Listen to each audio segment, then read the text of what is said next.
পবিত্র ঈদুল আজহা উপলক্ষে National League for Democracy Bangladesh NLD বিডির প্রতিষ্ঠাতা চেয়ারম্যান ডাক্তার এম এ রব রনির পক্ষ থেকে দেশবাসীকে জানাই শুভেচ্ছা ও অভিনন্দন।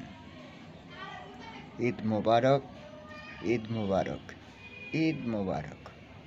সবার জীবনে বয়ে আনুক অনাবিল সুখ ও শান্তি।